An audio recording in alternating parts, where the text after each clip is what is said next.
علماء کہتے ہیں حدیثوں میں سوال بھی بتا دیے، جواب بھی بتا دیے، مگر جواب وہی دے گا جو جس سے رب راضی ہوگا، جس کے اعمال اچھے ہوں گے، ورنہ وہ بھول جائے گا۔ تو یہ محشر کے دن یہ سارا پروٹوکول کیوں کیا گیا؟ اے ہائے، جب بات سمجھ رہا ہے نا، عشق کی گتھی سلجھ جائے تو بریلی کے تاجدار سلجھاتے ہیں۔ امام اہل سنت نے کمال کر دیا، ایک شعر میں سارا فلسفہ بیان کر دیا۔ وہ کہتے ہیں خلیل و نجی، مسیح و صفی، سبھی سے کہیں بھی بنی، سب کے پاس گئے نا، کئی بات بنی، حضرت ابراہیم کے پاس گئے، حضرت موسیٰ کے پاس گئے، حضرت عیسیٰ کے پاس گئے، حضرت آدم کے پاس گئے، اتنا گھومے، کوئی بات بنی کہ نہیں؟ خلیل و نجی، مسیح و صفی، سبھی سے کہیں بھی بنی، یہ بے خبری کہ خلق پھری کہاں سے کہاں تمہارے لیے۔ یہ ساری خلق کو، یہ ساری مخلوق کو جو پھرایا گیا ہے، یہ حضور آپ کے لیے پھرایا گیا۔ اور کیوں پھرایا گیا؟ یہ سارے محشر کا جو مقصد ہے کیا ہے جناب؟ بہت ایزی تھا، پیدا ہوتے جب قبر سے باہر نکلتے سب کے ہاتھ میں رپورٹ کارڈ پکڑا دیا جاتا۔ رپورٹ تو پہلے ہی تیار ہے نا، کرامن کاتبین نے لکھا ہوا ہے کہ ہم نے کیا کیا اعمال کیے ہیں، کتنی نیکیاں، کتنے گناہ۔ قبر سے نکلتے کہا جاتا گناہ زیادہ ہے، تم جاؤ جہنم میں، تمہاری نیکیاں جاؤ جنت میں۔ یہ اتنا بڑا محشر سجایا گیا، کہیں پل صراط، کہیں جناب میزان عمل، کہیں حوض کوثر۔ اللہ اکبر، سبحان اللہ۔ شاعر کہتے ہیں فقط اتنا سبب ہے انعقاد بزم محشر کا۔ There is only one reason، ایک ہی وجہ ہے یہ محشر کا میدان سجانے کے لیے، فقط اتنا سبب ہے انعقاد بزم محشر کا۔ آقا تمہاری شان محبوبی دکھائی جانے والی، بتانا ہے کہ میرے محبوب کا مرتبہ کیسا ہے۔ جس نے یہاں رسول پاک کی محبت کو دل میں تھاما، جس نے یہاں ان کی سچی غلامی اختیار کی، اس کی شفاعت ہونی ہے، اس کی مغفرت ہونی ہے۔ ساری زندگی نمازیں پڑھی، ساری زندگی روزے رکھے، مگر اگر عشق محبت، عشق رسول نے دل میں نہیں ہے، اس کا کچھ نہیں بننا ہے۔ جمعے کے خطبے میں ایک جملہ بار بار آپ نے سنا ہے، شاید ہزاروں بار سنا ہوگا، الا لا ایمان لمن لا محبت لا، الا لا ایمان لمن لا محبت لا۔ سنا ہے نا؟ کبھی اس کا معنی سمجھنے کی کوشش کی؟ اس کا مطلب کیا ہے؟ سن لو، اس کا ایمان نہیں جس کے دل میں نبی پاک سے محبت نہیں۔ محبت کے بغیر کچھ بھی نہیں ہے، وہاں کام آنی ہے۔ اب کیا ہوگا جب آقا کے پاس یہ اہل محشر پہنچیں گے نا، تو نبی پاک کیا کریں گے؟ ذرا سنیے گا، ایک تاریخی سجدہ ہوگا قیامت کے دن، ایک تاریخی سجدہ ہوگا۔ اور وہ سجدہ جب نبی پاک فرمائیں گے نا، آج میں اور آپ سجدہ کریں، کوئی اٹھاتا ہے سجدے سے؟ پتہ جب نبی پاک سجدہ کریں گے نا تو رب کی طرف سے ارشاد ہوگا، ارفع راسک یا محمد، اے محمد اپنا سر اٹھائیے۔ کیسا پیار ہے اللہ عز و جل اور نبی پاک علیہ السلام۔ رب اللہ کی بارگاہ میں غمگین سجدہ ہوگا نا، امت کی فکر میں یہ سجدہ ہوگا، بڑا طویل سجدہ ہوگا۔ ارشاد ہوگا ارفع راسک یا محمد، اے محمد سر اٹھائیے۔ پھر فرمایا جائے گا وقل یسمع لک، آپ کہیے آپ کی سنی جائے گی۔ سل تعطا، مانگیے آپ کو دیا جائے گا۔ اشفا تشفا، آپ شفاعت کیجئے، آپ کی شفاعت قبول کی جائے گی۔ اللہ اکبر۔ پھر نبی پاک علیہ الصلوۃ والسلام اپنے غلاموں کی شفاعت فرمائیں گے، اور کتنی شفاعت فرمائیں گے یہ آپ کو بتاتا ہوں، لیکن یہ شعر آپ نے کئی بار سنا ہوگا نا، عرش حق ہے مسند رفعت رسول اللہ کی، کہ نبی پاک کا جو بیٹھنے کا مقام قیامت کے دن کیا ہوگا، وہ عرش الہی ہوگا۔ یہ ایسے ہی نہیں کہہ دیا سیدی اعلیٰ حضرت نے، آؤ روایت سنو۔ اللہ کریم کی روایتوں میں آتا ہے قیامت والے دن رب کریم نبی پاک علیہ الصلوۃ والسلام کو عرش اعظم پر بٹھائے گا۔ اگلے پچھلے سارے یہ فضیلت جان لیں گے، اور سب کی زبان آپ کی تعریف میں مصروف ہو جائے گی۔ یہ وہ مقام محمود ہے جس کا قیامت کے دن رب نے قرآن میں وعدہ فرمایا۔ وہ کون سی آیت ہم نے سنی تھی؟ عسیٰ ان یبعثک ربک مقاما محمودا، قریب ہے کہ آپ کا رب آپ کو ایسے مقام پر فائز فرمائے گا جہاں سب تمہاری حمد کریں گے۔ اب آؤ میرے پیارے اسلامی بھائیوں، ہو سکتا ہے کسی کے دل میں آئے کہ شفاعت تو ہوگی مگر وہ تو نیکوں کی ہوگی، جو نبی پاک کے قریب ہوں گے ان کی ہو جائے گی، اربوں لوگ ہوں گے، ہمارا کیا بنے گا؟ اللہ اکبر۔ ایسے ہی نہیں نبی پاک ہمارے اتنے پیارے آقا ہیں، ایسے امت کے غمخوار ہیں، ایسے فکر مند ہیں۔ سنو، نبی پاک علیہ السلام فرماتے ہیں مجھے دو باتیں، مجھے اختیار دیا گیا کہ دو باتیں ہیں، آپشن دیا کہ یا تو آپ کی آدھی امت کو جنت میں داخل کر دیا جائے یا آپ شفاعت لے لیں۔ سنیے گا حدیث پاک، there were two options، یا تو half of your امت will go in جنہ، آپ کی آدھی امت بخش دی جائے، یا آپ شفاعت لے لیں۔ نبی پاک فرماتے میں نے شفاعت کو حاصل کر لیا کیونکہ وہ اس سے زیادہ برکت والی ہے، اس میں گنجائش زیادہ ہے، یعنی میں اپنی ساری کی ساری امت کو بخشوا لوں گا۔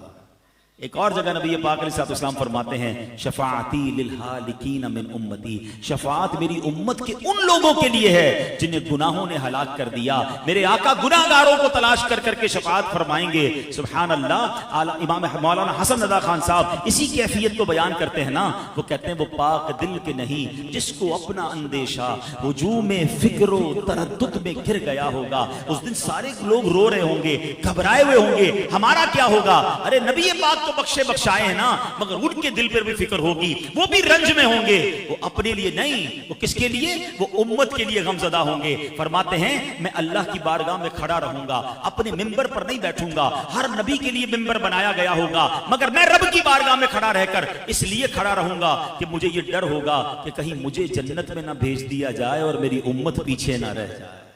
آپ سمجھ رہے ہیں اس بات؟ میں اور آپ تمنا کیا کر رہے ہیں کہ قیامت کے دن جلدی جلدی جنت میں بھیج دیے جائیں۔ نبی پاک فرماتے مجھے یہ خوف ہوگا کہ کہیں مجھے جنت میں نہ بھیج دیا جائے، میری امت پیچھے نہ رہ جائے۔ اللہ اکبر۔ ایسا خیال تو ماں باپ بھی نہیں کرتے اپنے بچوں کا جو نبی پاک اس دن فرمائیں گے۔ یہی بات مولانا حسن رضا خان صاحب لکھتے ہیں کہ عزیز بچے کو ماں جس طرح تلاش کرے، ارے کسی کا ماں کا بچہ گم ہو جائے کیسے ڈھونڈتا ہے؟ عزیز بچے کو ماں جس طرح تلاش کرے، خدا گواہ یہی حال آپ کا ہوگا۔ ہزار جان فدا نرم نرم پاؤں سے پکار سن کے اسیروں کی دوڑتا ہوگا۔ ارے اپنے مبارک پاؤں سے کبھی ادھر سے کوئی پکار رہا ہوگا، کوئی ادھر سے پکار رہا ہوگا، اور آقا دوڑ دوڑ کر انہیں بچا رہے ہوں گے۔ کوئی قریب ترازو، کوئی لبے کوثر، کوئی صراط میں ان کو پکارتا ہوگا۔ کسی کو لے کے چلیں گے فرشتے سوئے جہیم، وہ ان کا راستہ پھر پھر کے دیکھتا ہوگا۔ آقا مجھے جہنم میں لے جایا جا رہا ہے، یا رسول اللہ میری شفاعت فرمائیے، اور آقا کرم فرما کر اس کی شفاعت فرمائیں گے۔ یہ حال نبی پاک کا قیامت کے دن ہوگا، اور خود فرماتے ہیں میں اپنے ممبر پر اس وقت تک نہیں بیٹھوں گا جب تک میرے امتیوں کو جہنم سے نہ نکال لوں۔ ایک اور حدیث پاک میں آتا ہے نبی پاک فرماتے ہیں روئے زمین پر جتنے درخت اور پتھر ہیں قیامت کے دن میں ان سب کی تعداد کے برابر آدمیوں کی شفاعت کروں گا۔ اتنی شفاعت فرمائیں گے، اتنی شفاعت فرمائیں گے۔ اللہ اکبر۔ ایک اور جگہ روایت میں ملتا ہے کہ ہر نبی کو ایک دعا دی گئی ہے، ویسے تو نبی کی ہر دعا قبول ہوتی ہے، مگر ایک اسپیشل دعا دی گئی کہ وہ جو مانگے گے انہیں عطا کیا جائے گا۔ نبی پاک نے پتہ کیا فرمایا؟ فرمایا ہر نبی نے اپنی دعا دنیا میں کر لی ہے، میں نے وہ دعا قیامت کے دن بچا کے رکھی ہے، اور وہ اس دن میں اپنی امت کے لیے کروں گا۔ اللہ اکبر۔ پیار تو دیکھے ہم سے۔ میں اب نوجوانوں سے 2 منٹ بات کرنا چاہتا ہوں۔ ہم لوگ کہتے ہیں میں فلاں فٹ بالر سے پیار کرتا ہوں، مجھے فلاں ایکٹر سے پیار ہے، مجھے فلاں کرکٹر بڑا اچھا لگتا ہے۔ گھر میں جاؤ تو تصویریں لگائی ہوئی ہیں، اس کو ایڈمائر کر رہے ہیں، اس کو فالو کر رہے ہیں، اس جیسے کپڑے، اس جیسے بال، اس جیسے سٹائل۔ کبھی پوچھوں اس سے کہ بھائی کبھی وہ جو بڑا آدمی جس کو آپ فالو کرتے ہیں، دیوانے اس نے کبھی آپ کا کوئی خیال کیا، آپ کو جانتا ہے؟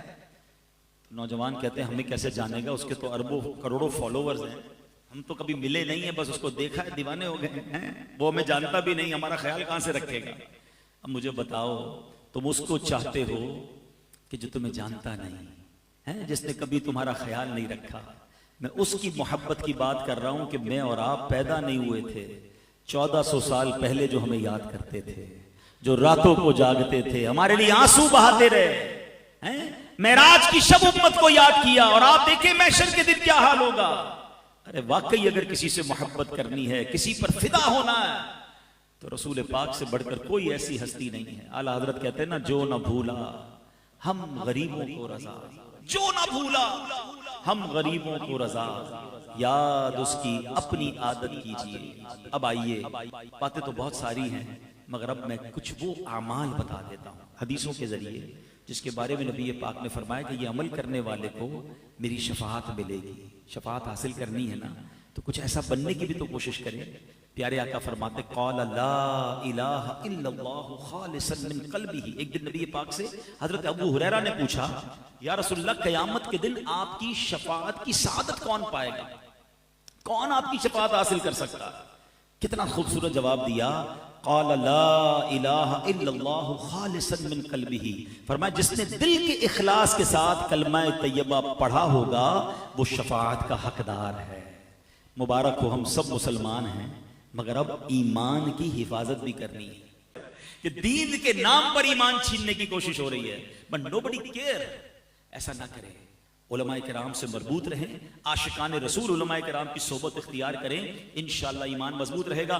اور باتیں تھیں مگر میں ایک عشق والی بات پر اب اپنا بیان ختم کرتا ہوں۔ عادل میں نے جو وقت دیا تھا وہ پورا ہو گیا ہے، لیکن اب جو میں بات کروں گا انشاءاللہ وہ بھی خوش ہو جائیں گے، آپ بھی خوش ہو جائیں گے، سب کے چہروں پہ مسکراہٹ بھی آئے گی، کچھ کی آنکھیں بھی نم ہو جائیں گی۔ شفاعت حاصل کرنی ہے نا، ہیں تو ایک ایسی جگہ ہے جہاں چلے جاؤ شفاعت واجب ہو جائے گی۔ آقا فرماتے من زار قبری وجبت لہو شفاعتی، جس نے میرے روزے کی زیارت کی اس پر میری شفاعت واجب ہو جائے گی۔ آئے ہائے، یہ وہ دربار ہے جہاں جاؤ تو شفاعت واجب ہو جاتی ہے۔ اچھا، مدینے کی زندگی بھی نرالی، مدینے کی موت بھی نرالی۔ آقا فرماتے تم میں سے جس سے ہو سکے مدینے میں مرے، کہ جو مدینے میں مرے گا میں اس کی شفاعت کروں گا۔ ادھر کی موت بھی نرالی۔ اعلیٰ حضرت کہتے ہیں نا طیبہ میں مر کے ٹھنڈے چلے جاؤ آنکھیں بند، سیدھی سڑک یہ شہر شفاعت نگر کی ہے۔ تو مدینے جایا کیجئے اور یاد رکھیے، اس کی تڑپ رکھیے، اس کی دعا کیجئے، اس کی التجا کیجئے۔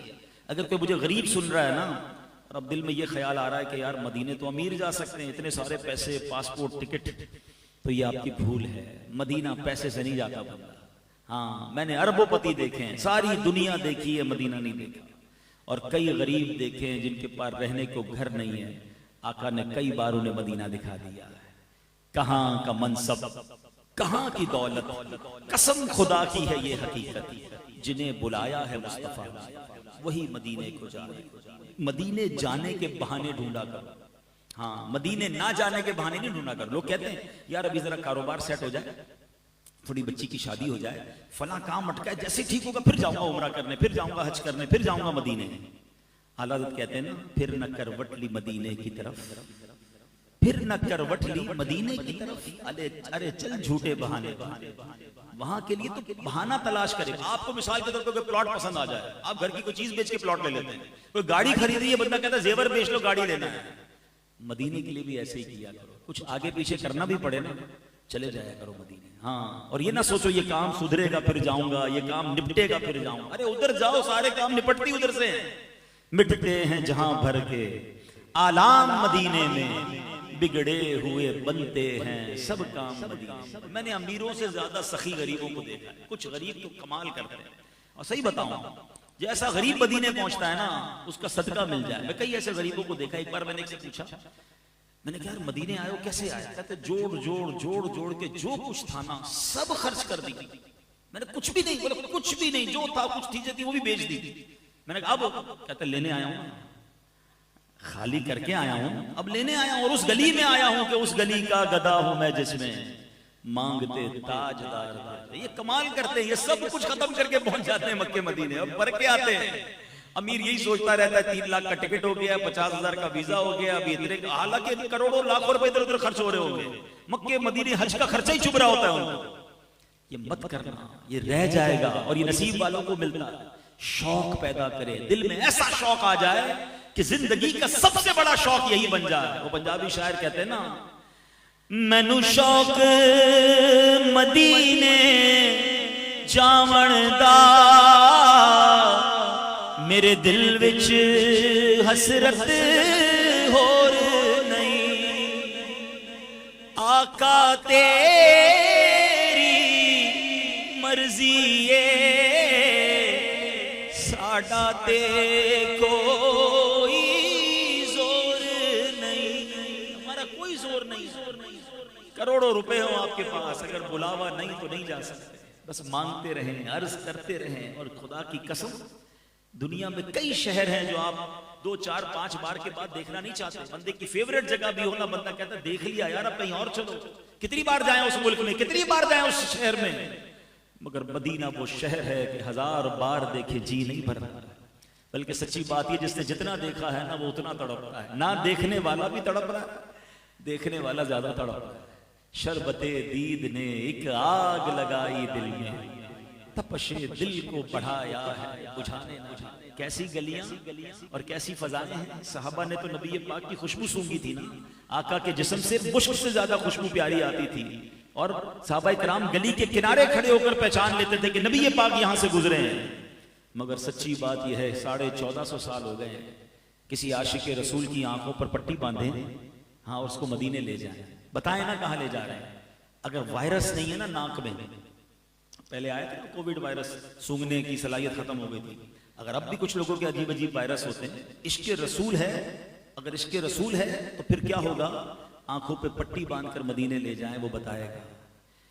عرصہ ہوا طیبہ کی گلیوں سے وہ گزرے ہیں، اتنا عرصہ، more than 1400 years ago. عرصہ ہوا طیبہ کی گلیوں سے وہ گزرے ہیں،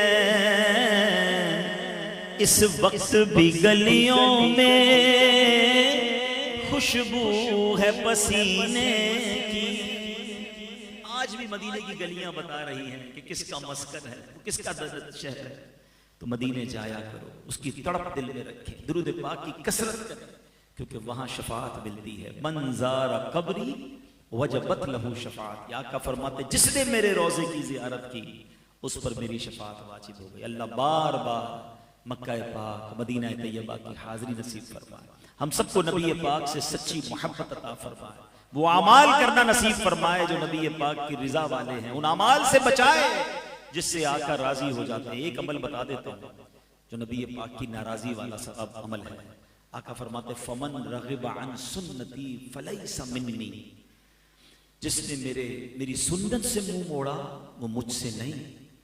تو قیامت کے دن اگر آقا نے یہ کہہ دیا کہ جاؤ میں تمہاری شفاعت نہیں کرتا، تم تو میری سنت پر عمل ہی نہیں کرتے تھے بلکہ سنت کا مذاق اڑاتے تھے، کدھر جائیں گے؟